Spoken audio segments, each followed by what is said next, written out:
Hey wrestling fans, there's been a lot of buzz about WWE potentially introducing a mid-card championship for the women's division on the main roster.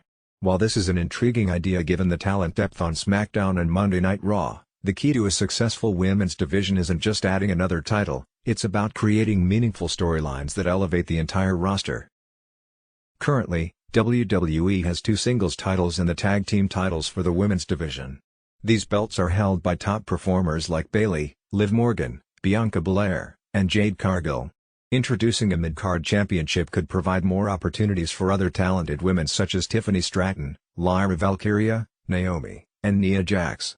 However, simply adding a new title won't solve the broader issue.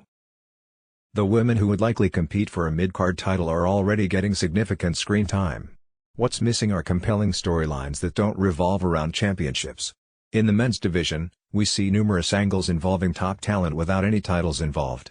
For instance, Kevin Owens is in a storyline with Randy Orton, Solo Sikoa, Tonga Loa, and Tama Tonga, none of whom are currently champions. Similarly, Andrade is feuding with Legado del Fantasma, and Rey Mysterio is involved with Carlito and the LWO. These storylines provide depth and keep the audience engaged without relying on championship belts. In contrast, most of the women's storylines on the main roster are tied to the titles in some way. To build a robust women's division, WWE needs to invest in narratives that develop characters and rivalries independently of the championship chase. This approach not only enriches the division but also ensures that when a new title is introduced, it feels significant and prestigious. WWE NXT provides a great model for this. Despite being a 2-hour show, NXT manages to weave multiple storylines for the women's division. For example, even with the introduction of a Women's North American Championship at NXT Battleground, there's still room for other angles, such as Lola Vice vs Shayna Baszler. This balance allows the entire roster to shine and creates a more dynamic and engaging product.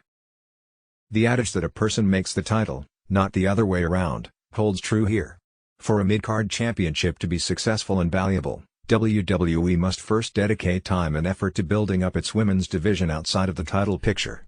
By developing rich, standalone storylines, the company can ensure that any new championship introduced will have a strong foundation and meaningful competition right from the start.